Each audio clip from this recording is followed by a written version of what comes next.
రాష్ట్ర ప్రభుత్వం అప్పులు తెచ్చేందుకు సిద్ధపడుతుందని మాజీ మంత్రి హరీష్ రావు అన్నారు. శాసనసభ లాబీలో మీడియాతో చిట్చాట్లో మాట్లాడిన ఆయన హెచ్ఎండిఏ భూములు తాకట్టు పెట్టి 20,000 కోట్ల అప్పు తెచ్చేందుకు సిద్ధమవుతుందన్నారు. ఆస్తులు కుదవపెట్టి అప్పులు తెస్తున్నారని, ఇప్పటికే టీజీ ఐసీసీ కుదవపెట్టి 10,000 కోట్లు జీహెచ్ఎంసీ నుండి కూడా అప్పులు తెచ్చారన్నారు. కార్పొరేషన్ల నుండి అప్పులు తెచ్చారని హరీష్ రావు అన్నారు. క్వశ్చన్ అవర్లో ప్రశ్న ఉంటే ఆ ప్రశ్నే రాకుండా అడ్డుకుంటున్నారని తెలిపారు.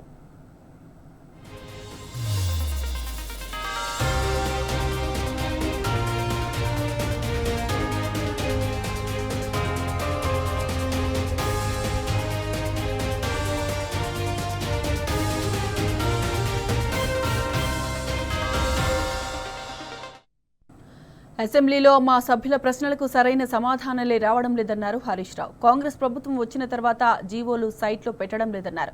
యాసంగిలో పంటలు ఎండిపోతున్నాయని ప్రశ్నిస్తే బీఆర్ఎస్ సర్కార్దే బాధ్యత అంటున్నారని మండిపడ్డారు.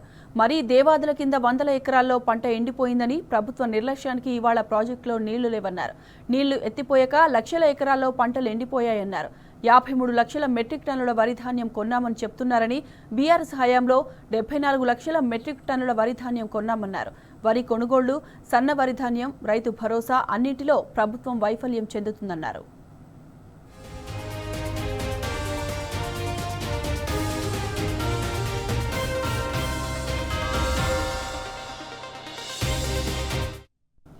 రాష్ట్రంలోని అన్ని జిల్లాల్లో పంటలు ఎండిపోతున్నాయని హరీష్ రావు అన్నారు. నీళ్లు లేక వరంగల్ జిల్లాలో లక్షల ఎకరాల్లో పంట ఎండిపోయిందన్నారు.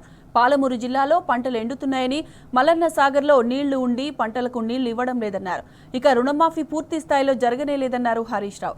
సిద్దిపేట నియోజకవర్గంలో 43,363 మంది అన్నదాతలుంటే 25,514 మంది రైతులకు రుణమాఫీ కాలేదన్నారు. దాదాపు 50% మందికి రుణమాఫీ జరగనే లేదని హరీష్ రావు తెలిపారు.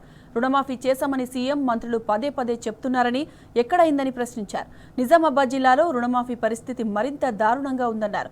సిద్దిపేట నియోజకవర్గంలో రైతు భరోసా కూడా పూర్తి స్థాయిలో రాలేదన్నారు.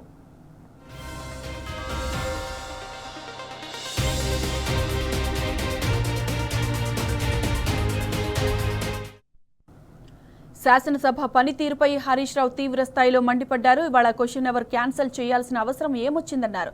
క్వశ్చన్ అవర్లో బీఆర్ఎస్ను ఎదుర్కోలేకనే క్యాన్సిల్ చేశారన్నారు హరీష్ రావు. క్వశ్చన్ అవర్ అనేది మ్యాండేటరీ అని, 0 అవర్ పెట్టినా పెట్టకున్నా క్వశ్చన్ అవర్ పెట్టాలని హరీష్ రావు తెలిపారు.